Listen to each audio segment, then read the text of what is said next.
அனைவருக்கும் வணக்கம். நாளை நடைபெறக்கூடிய குரூப் 4 எக்ஸாம் செல்வோர் கவனத்திற்கு. ஃபர்ஸ்ட் நம்ம குரூப் 4 எக்ஸாமுக்கு போறதுக்கு என்ன நம்மளாம் எடுத்துட்டு போகணும் அப்படின்னு பார்த்தீங்க அப்படின்னா, நமக்கு முக்கியமானது அப்படின்னு பார்த்தீங்கன்னா ஹால் டிக்கெட், தேர்வு கூட அனுமதி சீட்டு அப்படின்னு சொல்லக்கூடிய நமக்கு ஹால் டிக்கெட் நமக்கு ரொம்ப முக்கியம். அந்த ஹால் டிக்கெட் வந்து ஃப்ரண்ட் பேஜ் மட்டும் இல்லாமல் அதில் வந்து கண்டிஷன்ஸ் எல்லாம் கொடுத்துருப்பாங்க இல்லைங்களா, அதையும் சேர்த்தியே நீங்கள் ஒரு பேஜ் வந்து எடுத்துக்கோங்க. அதாவது கொடுத்துருக்க 4 பேஜ் வரும். அந்த இதை வந்து நீங்கள் 2 இதாக போட்டுக்கோங்க. அப்போ ஹால் டிக்கெட் அப்படிங்கிறது வந்து 2 எண்ணம் நமக்கு கண்டிப்பா தேவைப்படக்கூடியதா இருக்கும். ரெண்டாவது பார்த்தோம் அப்படின்னா பாஸ்போர்ட் சைஸ் போட்டோ அப்படிங்கிறதும் நம்ம எடுத்துட்டு போகணும். அது வந்து இப்ப கரண்ட்ல உங்களுக்கு நீங்க எடுத்திருப்பீங்க இல்லையா, அந்த மாதிரி பாஸ்போர்ட் சைஸ் போட்டோ எடுத்துக்கோங்க. அடுத்தது அப்படின்னு பார்த்தோம்னா ப்ரூஃப் அப்படின்னு பார்த்தோம்னா ஐடி ப்ரூஃப்ல நம்ம பார்த்தோம்னா ஒரிஜினலும் எடுத்துக்கோங்க, ஜெராக்ஸும் எடுத்துக்கோங்க. ஏன்னு கேட்டிங்கன்னா ஏதாவது ஒரு சுச்சுவேஷன்ஸ்ல நமக்கு கேட்குறாங்க அப்படிங்கும்போது அங்கே போய் பதற்றம் அடையாமல் நம்ம எடுத்துகிட்டு போய்க்கிறோம் அப்படிங்கிறது ரொம்பவே முக்கியமானதாக இருக்கும். 4வது விஷயம் அப்படின்னு பார்த்தீங்கன்னா நம்ம குறிப்பதற்காக, அதாவது இவ்வளோ நாள் நீங்கள் கஷ்டப்பட்டு படித்ததை வந்து அந்த ஆயுதத்தை வச்சு தான் நம்ம வெற்றி வாழ்க்கையை சூட போகிறோம். அதுதாங்க நம்ம பென். அந்த பென் அப்படிங்கிறது வந்து பிளாக் கலரில் பால் பாயிண்ட் பேனாவாக இருக்கணும். அது ஒன்றுக்கு நீங்கள் 1 அல்லது 3 கூட எடுத்துகிட்டு போய்க்கோங்க. அதுதான் நல்லது. நல்லா வந்து ஃபஸ்ட்டு எழுதுதான் எல்லாமே ரீஃபில்லாம் ஃபுல்லாக இருக்கா அப்படிங்கிறத பார்த்து எடுத்துகிட்டு போங்க.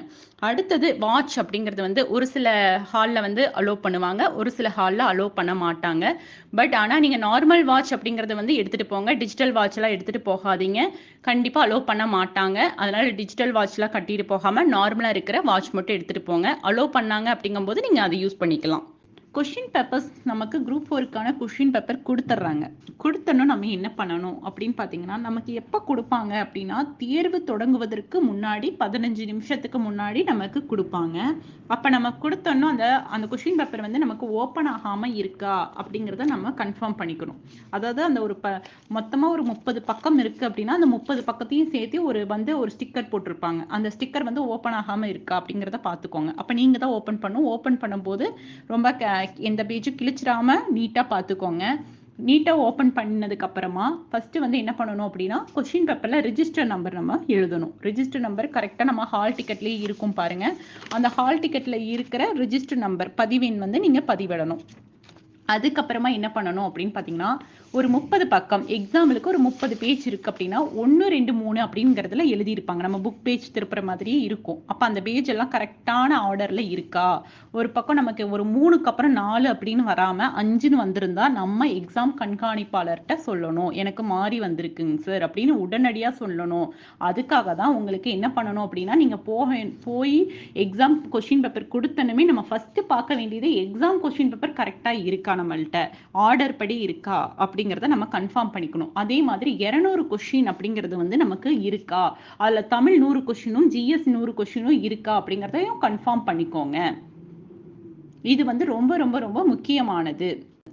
நீங்க எக்ஸாம் கொஸ்டின் பேப்பரை பார்த்ததுக்கு அப்புறமா ஃபர்ஸ்ட் கொஸ்டின் உங்களுக்கு எளிமையான கொஸ்டினா இருக்கு அப்படின்னா ஃபர்ஸ்ட் அந்த கொஸ்டினை நீங்க படிச்சு பாருங்க, அட்டன் பண்ணுங்க. இல்ல சயின்ஸ்ல இருந்து கேட்டிருக்காங்க, தெரியாத ஒரு கொஸ்டினா இருக்கு, கொஞ்சம் கஷ்டமா இருக்கு அப்படின்னா அந்த கொஸ்டினை படிக்கவே செய்யாதீங்க. ஏன்னா நீங்க ஃபர்ஸ்ட் எடுத்தனுமே ஒரு கஷ்டமான தெரியாத ஒரு வினாவை படிக்கும் பொழுது உங்களுக்கு என்ன தோணும்னா எல்லாமே இப்படித்தான் இருக்குமோ அப்படிங்கிற ஒரு பதட்டமும் பயமும் வருவதற்கான மைண்ட் செட்டை நீங்க ஃபர்ஸ்டே ஃபிக்ஸ் பண்ணிக்கிற மாதிரி இருக்கும்.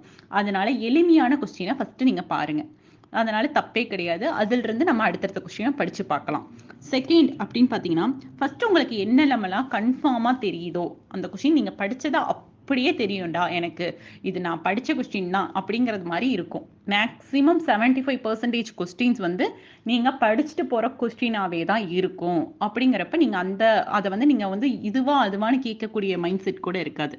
அந்த மாதிரி கொஸ்டின்ஸ்க்குலாம் ஃபர்ஸ்ட் வந்து ப்ரிஃபரன்ஸ் கொடுத்து நீங்க முடிச்சிருங்க, மார்க் பண்ணிடுங்க. செகண்ட் அப்படின்னு பார்க்கும்போது ரெண்டாவது இதுவா அதுவா அப்படிங்கிற மாதிரி இருக்கும். ஏவா பியா இல்லை சியா டியா அப்படிங்கிற கொஸ்டின்ஸ் எல்லாம் இருக்கும்.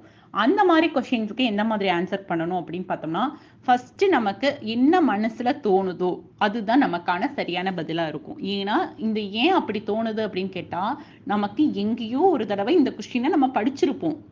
ஆனா அது ஏதோ லைட்டா படிச்சிருக்கனால நமக்கு இதுவா அதுவா அப்படிங்கிற மாதிரி தோணிட்டு இருக்குது.